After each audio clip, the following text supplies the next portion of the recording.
Kita belajar lagi untuk pertemuan yang kedua tentang senyawa karbon. Kita akan lanjut membahas tentang keisomeran senyawa. Jadi isomer yang diistilahkan dengan isomer adalah dua buah senyawa dengan rumus molekul yang sama tetapi memiliki struktur yang berbeda. Nah, struktur molekul yang berbeda itu bisa disebabkan karena keisomeran strukturnya memang itu meliputi keisomeran kerangka, kemudian keisomeran posisi, dalam hal ini adalah posisi gugus fungsi, dan keisomeran gugus fungsi. Kemudian keisomeran ruang itu meliputi dua. Yang pertama keisomeran geometri dan keisomeran optis. Nah, kali ini kita akan membahas lebih lanjut tentang keisomeran gugus fungsi juga keisomeran optis. Nah, untuk kerangka, posisi, dan geometri sudah pernah dipelajari di kelas 11. Keisomeran gugus fungsi ini adalah seperti di awal pembelajaran yang Ibu sebutkan adalah senyawa-senyawa yang homolog. Artinya memiliki rumus molekul yang sama tetapi memiliki gugus fungsi yang beda. Ini contohnya adalah alkohol dengan alkoksi alkana. Kemudian yang kedua itu adalah alkanal dengan alkanon. Kemudian yang ketiga asam alkanoat dengan alkyl alkanoat. Itu jadi sudah pasangan-pasangannya.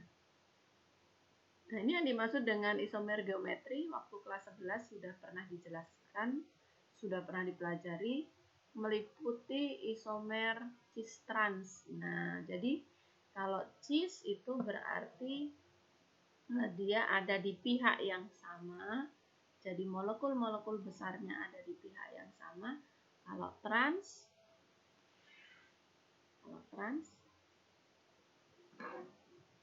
itu molekul besarnya ya, Cl dengan Cl itu di pihak yang berlawanan. Ini namanya trans berlawanan. Nah, ini molekul besarnya ada di pihak yang sama. Ini istilahnya cis. Jadi senyawa ini terdiri dari jumlah C-nya sama, hanya sama Cl-nya juga sama. Nah, hanya isomer cis trans ini berlaku hanya untuk turunan alkena. Jadi ada rangkap duanya. Nah, kita lanjut. Apa yang dimaksud dengan isomer optis aktif? Jadi hubungannya adalah dengan saat itu dapat memutar bidang polarisasi cahaya atau tidak, gitu ya. Jadi kalau dulu bilangnya ada lensa istilahnya polaroid, itu adalah bisa memutar bidang polarisasi. Nah, kemudian kalau misalnya ada suatu cahaya dengan panjang gelombang tertentu dilewatkan pada suatu senyawa seperti ini, kemudian dia akan berbelok. Nah, atau dibilangnya memutar bidang polarisasi.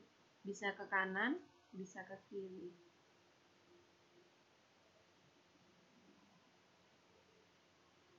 Nah, jadi misalnya ini glukosa,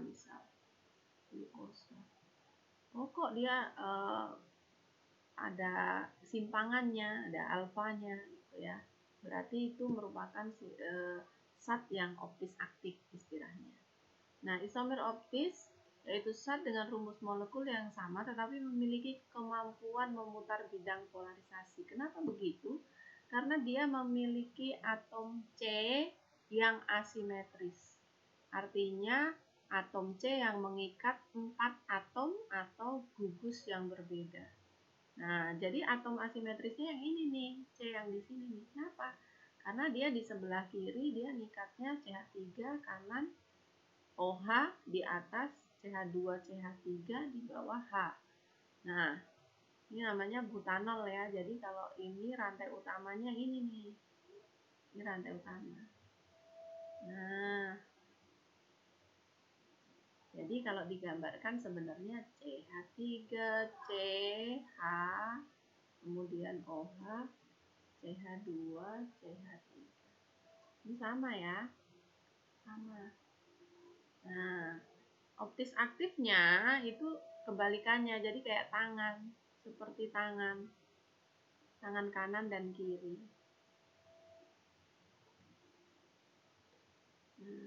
Tangan kanan kiri kan jempolnya ada di tempat yang berlawanan kan, ini namanya optis aktif. Nah, contoh yang lain adalah ini asam laktat gitu ya. Terus C optisnya yang mana? Yang di sini nih. Karena 4 tangannya mengikat gugus, 4-4-nya berbeda. Nah, terus apa yang dimaksud dengan D asam laktat dan L asam laktat? Jadi kalau D itu memutar searah jarum jam. Searah jarum jam. Kalau LeVo, left itu memutar berlawanan dengan arah jarum jam. Nah, campurannya ini dibilang racemate, campuran dari dextro asam laktat dan levo asam laktat. Kita akan belajar tentang jenis alkohol. Alkohol itu dibedakan menjadi primer, sekunder, dan tersier. Nah, yang primer itu berarti atom C yang mengikat OH, ini OH yang diikat ya oleh atom C ini, dia hanya diikat oleh satu atom C yang lain. Nah, ini makanya namanya primer.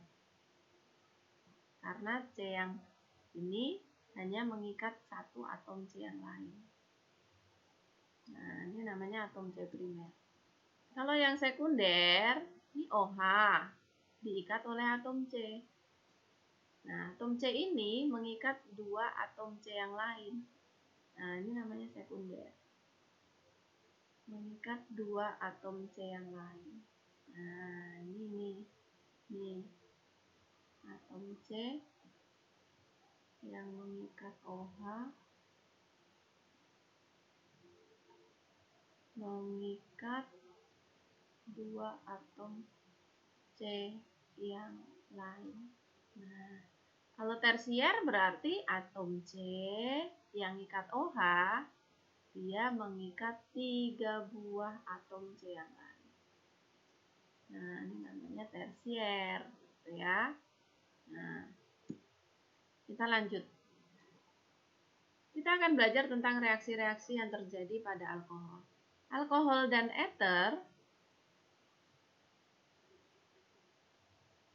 adalah isomer fungsi. Jadi nanti kamu akan menemui dia rumusnya sama, tapi gugus fungsi beda, gitu ya. Maka ada reaksi-reaksi yang digunakan untuk membedakan. Reaksi yang pertama adalah alkohol bisa bereaksi dengan logam natrium, tetapi ether tidak. Nah, reaksinya sebenarnya ini hanya menukar saja, tukar tempat nih. Substitusi, jadi hasilnya RONA ditambah setengah H2. Nah, kemudian yang kedua, alkohol dengan HCl sama nih, ini juga cuman bertukar posisi. Nah, ini yang ditukar. Maka hasilnya RCl dan H2O. Nah, yang ini pun juga sepertinya begitu, sama ya. Nah, tapi karena dia Rx-nya, X-nya ini di jumlahnya 3, maka ini harus 3 kali. 3 kali ROH, X-nya ketemu ini 3RX, baru sisanya. Nah, sisanya POH 3 kali, itu bisa dijadikan H3PO3. Ini ya, sama. Nah, ini sama. Lanjut. Untuk RX, ROH, dan PX. Nih, PX5 gitu ya. Nah, PX5 itu X-nya yang 1 terikat sama. Ini kan P, X-nya ada 5. Nah, P-nya yang X-nya yang 1 ditangkap sama F. Kemudian X-nya yang satu lagi diikat sama H, maka jadi HX gitu ya. Jadi ini. Nah, kenapa bisa jadi ini? Ini dari P-nya masih tersisa, O-nya masih tersisa, X-nya masih ada 3. Karena 5 dikurangi 2. Gitu ya. Nah, inilah yang membedakan dengan ether. Kalau ether dia tidak akan bisa melepaskan ini. HX. Dia nggak akan melepaskan HX. Karena kalau ether kan ROR gitu ya. Jadi cirinya itu. Kemudian reaksi oksidasi alkohol. Alkohol primer kalau dioksidasi akan jadi alkanal nih ya. Nah, ini kalau dioksidasi itu dengan bisa KMNO4, bisa K2CR2O7 boleh. Ini namanya oksidator. Nah, jadi O ini nanti akan masuk, kemudian dia di sini menggantikan. Nah, menggantikan O yang di sini, O-nya nanti akan dilepas dengan H2O, nah, masuk di sini. Nah, jadi akan jadi alkanal atau aldehid, gitu ya, aldehid. Kalau dioksidasi lagi, O-nya akan masuk lagi ke sini. Nah, jadi asam karboksilat.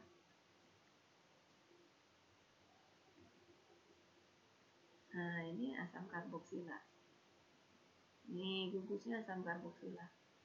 Nah, kalau alkoholnya sekunder, maka dia dioksidasi bisa sampai alkanon atau keton. Gitu ya. Dioksidasi lagi nggak bisa. Tidak bisa. Berarti hanya bisa dioksidasi sekali. Jadi kalau primer itu bisa 2 kali tahapan, kalau sekunder cuma sekali jadi keton, setelah itu nggak bisa lagi.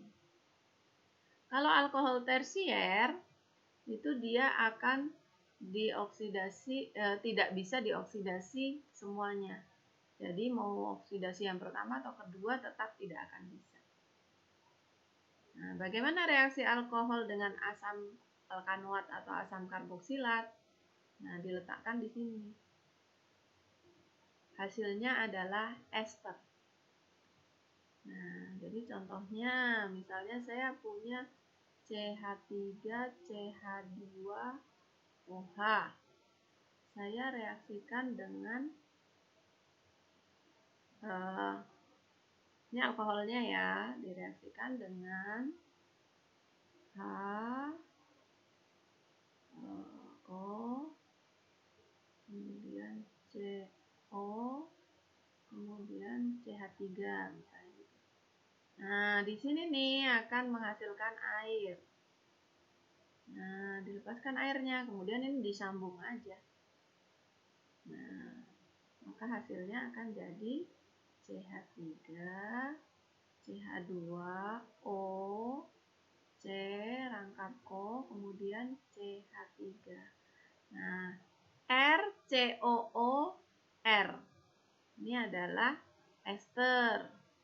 Nah, kalau dinamai ini yang samping O ini adalah alkilnya.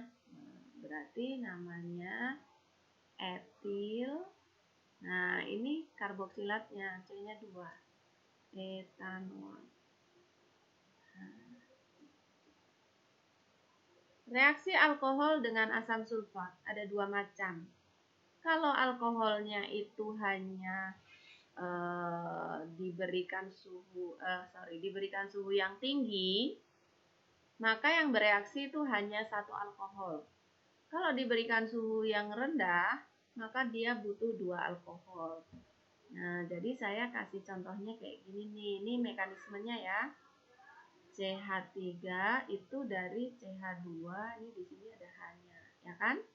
Kemudian CH2 ini OH-nya. Ini kelihatan ya, sama ya ini strukturnya ya. Nah, ini dilepaskan. Nah, siapa yang lepaskan? Asam sulfat. Kenapa? Karena dia bersifat dehidrator atau nyerap air. Ini airnya diserap nih sama ini. Nah, maka akan ada tangan yang kosong. Nah, tangan yang kosong inilah yang membentuk ikatan rangkap 2. Jadi CH2, CH2. Nah, ini hasilnya. Gimana kalau misalnya suhunya lebih rendah? Kalau suhunya lebih rendah, nih ya, saya gambarkan CH3, CH2, OH, HO, CH2, CH3. Nah, ini akan diikat 2O-nya sama H2SO4 nih.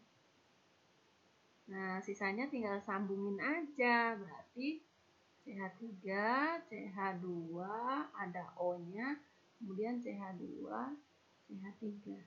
Nah, ingat-ingat saja kalau suhunya lebih tinggi hanya satu alkohol, hasilnya adalah alkena.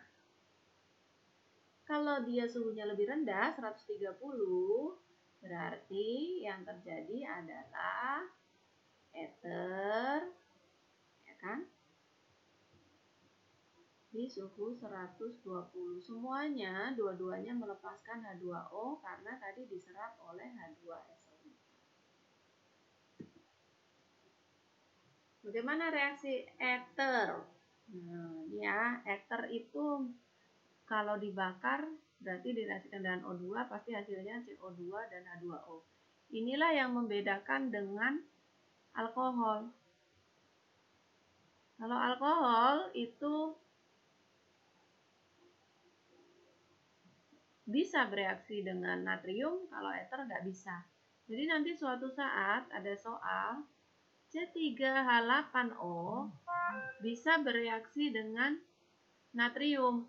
Oh, berarti kamu harus nyari yang alkohol. Kalau C3H8O tidak bisa dengan natrium, oh berarti kamu harus cari yang gugus fungsinya eter. Begitu ya. Kemudian reaksi dengan PCl5, nih bedanya yang tadi. Tidak menghasilkan HCl, beda dengan alkohol tadi. Menghasilkan.